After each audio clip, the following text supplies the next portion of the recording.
राजा ने दूसरे राज्य पर आक्रमण कर दिया, बोले वो कमजोर हो गया है। सो कमजोर व्यक्ति को गिराने की लोग कोशिश करते हैं, बनाने की कोशिश नहीं करते। हम देखो भैया किसी दूसरे के विषय में नहीं बोल रहे, हम केवल आप लोगों को समझा रहे हैं। हम केवल आपको समझा रहे हैं कि हमारे धर्म में यदि कोई कमजोर व्यक्ति है तो उसकी मदद करो, उसे सशक्त बनाओ। उसे किसी चीज की जरूरत है,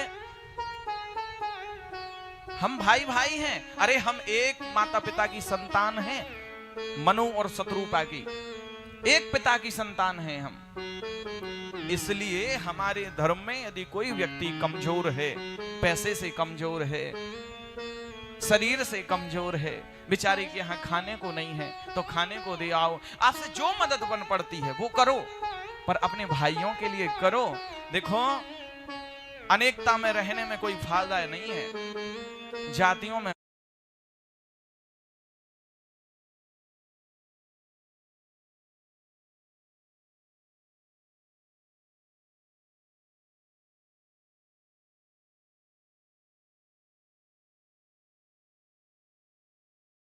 बट के रहोगे तो ठीक नहीं है। जातियों में मत बटो, एक हो जाओ।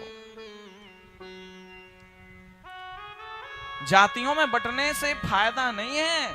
हम बार बार कहते हैं 5 उंगलियां हैं, एक एक करके कोई भी तोड़ देगा भैया। और यदि यही एक मुष्टिका बन गई ना तो कोई इसको तोड़ने वाला नहीं है। इसलिए जातियों में मत बटो। अरे आप जातियों में बांट रहे हो, खुद भी जातियों में बट गए और भगवान को भी बांट लिए। शंकर जी तो सोमवार को मिलेंगे तो क्या मंगलवार को छुट्टी पर रहते हैं? हनुमान जी तो मंगलवार को मिलेंगे तो क्या बुधवार को नहीं मिलेंगे?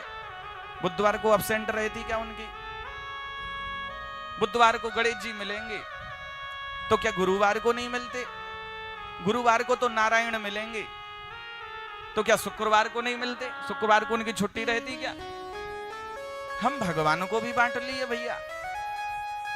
ब्राह्मण हैं वो अपने परशुराम जी को मानने लगे। मैं अपमान नहीं कर रहा हूं, हमारे आराध्य हैं परशुराम जी, पर हम ये कह रहे कि जातियों में मत बटो। हम परशुराम की सेवा करते, अच्छी बात है, करना चाहिए, पर हमारा जो धर्म है अनेकता में बटने में कोई फायदा नहीं है। इसलिए एक हो जाओ, एक हो करके इस सनातन धर्म को आगे बढ़ाओ। सनातन धर्म के जो संस्कार हैं, जो परंपराएं हैं, उनको अपनाओ। सनातन धर्म के संस्कारों को अपनाओ। प्रतिदिन मंदिर जाना प्रारंभ कर दो। अपने अपने घर में लाल ध्वजा लगाना प्रारंभ कर दो। मस्तक पर तिलक लगाना प्रारंभ कर दो। यही तो हमारा सनातन धर्म है, यही तो हमारा हिंदू धर्म है।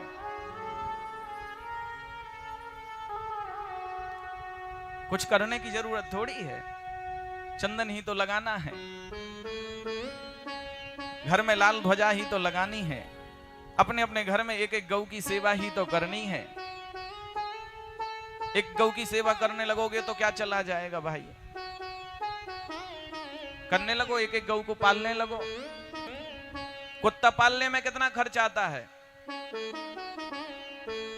घर में एक कुत्ता पालने में कितना खर्च आता है बताओ? कुत्ता की भिष्टा उठानी पड़ती है, कुत्ता की दुम पकड़कर पीछे पीछे चलना पड़ता है।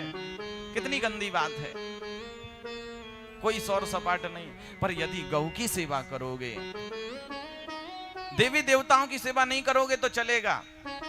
भगवान कहते हैं कृष्ण कि यदि मेरी सेवा नहीं करोगे तो चलेगा, पर यदि आप गौ सेवा नहीं करते हो तो नहीं चलेगा। इसलिए प्रत्येक हिंदू ये संकल्प ले लो कि हम एक एक गौ की सेवा अवश्य करेंगे। और जिस दिन प्रत्येक हिंदू ने ये संकल्प ले लिया कि हम एक एक गौ की सेवा करेंगे, उस दिन ये जो बेचारी हमारी गौ माता, जिसकी हम मांग करते हैं कि ये गौ माता को राष्ट्र माता होना चाहिए, वो गौ माता फिर कभी टिरकों के नीचे आकर के लाश बनी पड़ी हुई नहीं पड़ी मिलेंगी, उनमें कीड़े नहीं लगेंगे। जो गौ माता जहां कहीं मरी हुई दिखाई दे, उनको जमीन के अंदर दफनाओ, उनको जमीन के अंदर करवा दो। यही आग्रह है आप लोगों से। जब राजा ने दूसरे राज्य पर आक्रमण किया तो कहने लगा